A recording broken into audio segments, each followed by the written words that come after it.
मंत्रिमंडळाने हाही निर्णय घेतलेला आहे।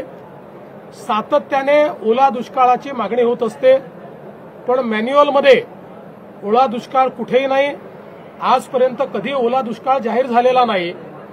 तथापि आम्ही हा निर्णय घेतला की ज्यावेळी दुष्काळ पडतो त्यावेळी ज्या ज्या उपाययोजना आणि सवलती आपण देतो त्या सगळ्या सवलती आता यालाही म्हणजे दुष्काळ तर त्याला टंचाई म्हणतो आपण, तशाच प्रकारची दुष्काळी टंचाई पडली आहे असं समजून त्या सगळ्या सवलती याही वेळी लागू करण्याचा निर्णय हा राज्याच्या मंत्रिमंडळाने घेतलेला आहे।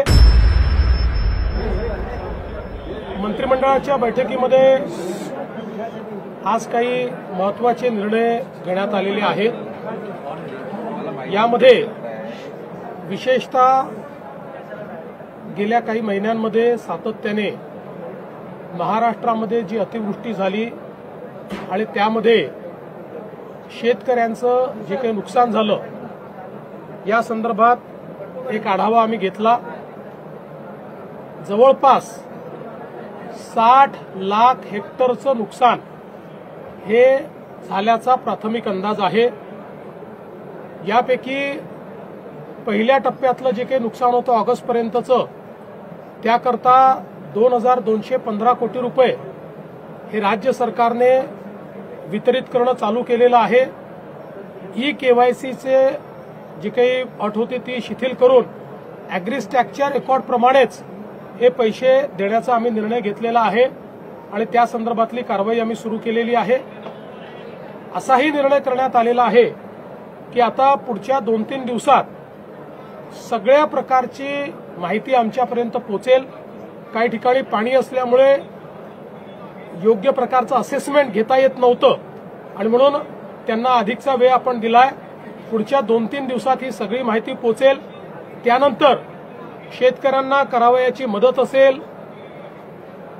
जी खरडून गेलेली जमीन आहे त्याच्याकरता करायची मदत असेल, विहिरींच्या संदर्भात करायची मदत असेल, घरांच्या संदर्भातली मदत असेल, तातडीची मदत जी आपण सुरू केली आहे त्या संदर्भातले निर्णय असतील, वेगवेगळ्या प्रकारे ज्या ज्या प्रकारचं नुकसान झालेलं आहे त्या सगळ्या नुकसानाच्या संदर्भात एक कॉम्प्रिहेन्सिव्ह पॉलिसी तयार करून आणि ही सगळी जी काही मदत आम्ही करणार आहोत ही पुढच्या आठवड्यामध्ये त्या संदर्भातली घोषणा आम्ही करू आणि शक्यतोवर आमचा प्रयत्न आहे की सगळी मदत ही शेतकऱ्यांना दिवाळीपूर्वी त्यांच्या खात्यामध्ये मिळाली पाहिजे अशा प्रकारचा प्रयत्न आम्ही करणार आहोत। तसाच निर्णय मंत्रिमंडळाने घेतलाय।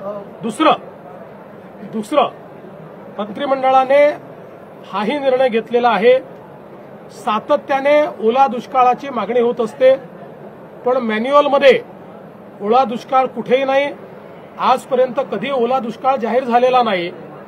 तथापि आम्ही हा निर्णय घेतला की ज्यावेळी दुष्काळ पडतो त्यावेळी ज्या ज्या उपाययोजना आणि सवलती आपण देतो त्या सगळ्या सवलती आता यालाही म्हणजे दुष्काळ तर त्याला टंचाई म्हणतो आपण, तशाच प्रकारची दुष्काळी टंचाई पडली आहे असं समजून त्या सगळ्या सवलती याही वेळी लागू करण्याचा निर्णय हा राज्याच्या मंत्रिमंडळाने घेतलेला आहे।